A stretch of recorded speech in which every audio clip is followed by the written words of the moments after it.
खाती कोई लोग गवाना वाए राजा जो रखे के रहे नचनिया हो।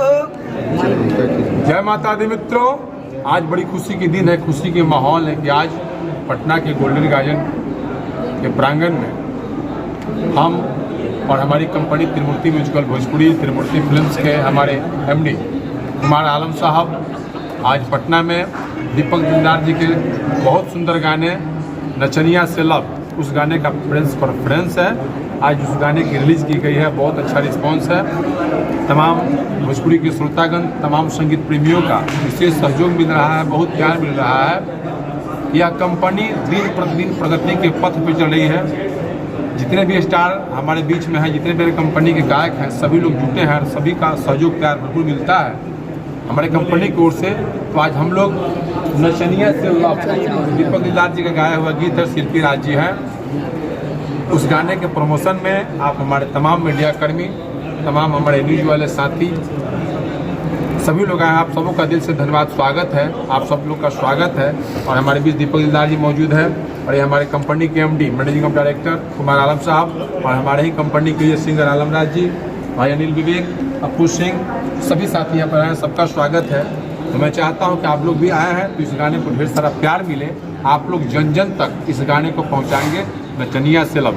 चाहे त्रिमूर्ति म्यूजिकल भोजपुरी के जितने भी गाने आते हैं, आप सबों से मैं आग्रह करूँगा कि आप हर एक पब्लिक तक, हर एक श्रोता तक आप लोग पहुंचाएं। आप लोग का विशेष योगदान चाहिए, सहयोग चाहिए इस कंपनी। नचनिया से लव भैया चाहेंगे कि थोड़ा सा पहले गाना गुनगुना दीजिए।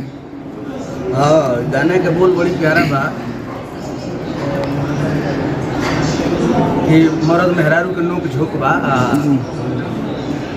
मरद मेहरारू से कहता है थोड़ा लाउड भैया। काहे मुहावा फूलौले बड़ू धनिया हो, मौई कहतिया अरे काहे खाती कोई लगावाना माए राजा जब राखे के रहे नचनिया हो। वो बड़ी यूनिक गाना बा और मजाकियल गाना बा, गुदरावे वाला गाना बा और सब जगह बाजे वाला गाना बा। तो ये गाना के आप सब सपोर्ट करी, प्रमोट करी और ढेर सारा प्यार दी, आशीर्वाद दी, रील बनाई, कोलब्रेट करी, मेंशन करी और त्रिमूर्ति म्यूजिकल भोजपुरी के ढेर से ढेर सब्सक्राइब करी, लाइक करी, कमेंट्स करी और ढेर सारा प्यार आशीर्वाद दी। आप सब लगातार सभी कलाकार के गाना एक चैनल के माध्यम से आप सबके देखे और सुनने को मिली।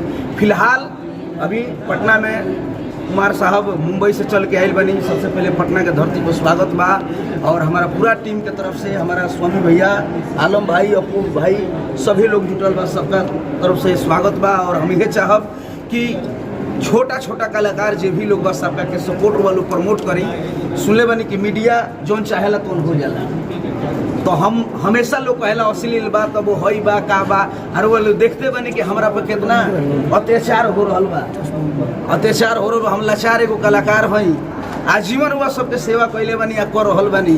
आ कब का हो जाता हमारा संगे पते नहीं चलत, लेकिन हम अपन मेहनत कोई छोड़त नहीं थी। हम यह चाहब कि आप सब त्रिमूर्ति म्यूजिकल भोजपुरी के ज़्यादा सब्सक्राइब करी, सपोर्ट करी और नचनिया से लव शिल्पी राज के आवाज़ में और दीपक दिलदार के अंदाज में, हाँ, म्यूजिक आर्या शर्मा और सोम्या पांडे जी है, मैं गन्नू द ग्रेट, सभी लोग माने हमें काम कैले बा, बहुत प्यारा वीडियो बा। तो आज त्रिमूर्ति म्यूजिकल भोजपुरी सुबह 6 बजे रिलीज हो चुकल बा।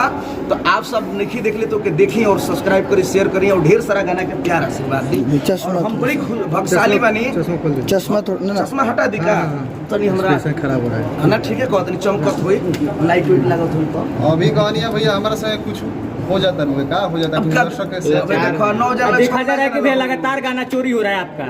अरे चोरी का कहबो हो जाता, क्या कहल जाए, डकैती हो जाता। एक ही गाने में 2 एक्ट्रेस नजर आ रही है, क्या कहना चाहिए? हाँ, ये तो यही तो है, उसमें यूनिक बात है। क्या यूनिक है, कुछ बताइए खास। कि अब नचनिया से लव बा, मेहरारू बिया तो बड़ी देसीला मेहरारू। इसमें पत्नी का रोल कौन निभाए? सोम्या पांडे है, घरी सब चीज हमरे मुड़ी पर गिरत रहता, लेकिन खैर कोनो बात नहीं है। जौन बाउर बाबू है लगाउर बा, जौन फिट बा तो हिट बा, जौन हिट बा तो चित बा, खैर कोनो बात नहीं है। भैया देखा जाता है कि दीपक दिलदार शुरू से ही अपना परचम लहराते हुए आए हैं, क्या कहिएगा? हमेशा मैं याद दिला दूं कि आज भी गोल्ड इज गोल्ड मैच का जाता है। शिवा स्टूडियो से रिकॉर्डिंग पहले हमारे छोट भाई अपू सिंह के गाना रतिया कहाँ भी तोलना आज भी रन कर रहा है और पर घंटा 20,000 कंटिन्यू से चल रहा है। हमें आने लग रहा है कि फिर उस लेकिन भैया वहीं पे भोजपुरी में काफी विवाद चल रहा है। हाँ, विवाद हुई तब उनमें सवाद हुई। जब ये गाना पे आया था ना चंदिया जी बोल रहे हैं आचरा पे लिखे वाले में रात जो गाना था बोल रहे हैं, उस गाने को लोगों ने उस गाने के ट्रैक पे 50 गाना बनाया। बहुत होला जो हिट जब हो जाला नु तो ओकर नकल होला, जब नकल होला तब लेके सफल होला। तो वही Trimurti musical group musical Bhojpuri films के माध्यम से जो गाना आयल बा, ये गाना पे आप सब फोकस करी।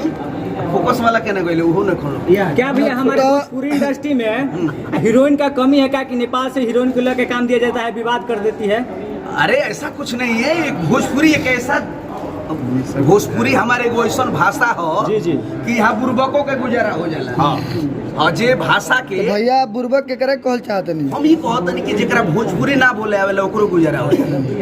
बिहार के कलाकारों को क्यों नहीं प्रमोट करते हैं? पहले एक हम कर रहे हैं। डांसर देने दीजिएगा उसके बाद। नहीं, हमारा कहे का मतलब देखिए भोजपुरी हमारे एगो ऐसा भाषा हो कि जे एकरा के ना बोलेला उहो आके में जिएला, ओकरो लगाव हो जाला। ऐसा मीठा भाव है माने जे भोजपुरी बोले के नहीं जानत उहो आके भोजपुरी एगो ऐसा भाषा बा, ऐसा जगह बा कि यहाँ रोजी रोटी ओकरा मिल जाला। तो भैया एक मेरा नचनिया सवाल है कि अपने बिहार में फिल्म इंडस्ट्री नहीं है, आप लोग इस पे कहाँ तक आवाज उठा रहे हैं? भाई यहाँ ये तो आवाज सांसद तक उठ रहा है, कहाँ तक है कि क्या कहल जाए, कुछ सफल तो नहीं रहा ना। हाँ, वो भी होगा धीरे धीरे भैया, सब। कहीं ना कहीं हम लोग के बिहार में फिल्म इंडस्ट्री बनेगा तो कमाई और बिहार का ज्यादा होगा। बिल्कुल, जो भी कलाकार लोग हैं जो भटक रहे हैं, दर दर का ठोकर खा रहे हैं, सबको मौका मिलेगा, सब लोग अपना काम करेंगे। इस समय नचनिया से लव, तो भैया कभी आपके नचनिया से लव भइल रहे बचपन में, नौजवानी में, या जब गायकी ना करती तब?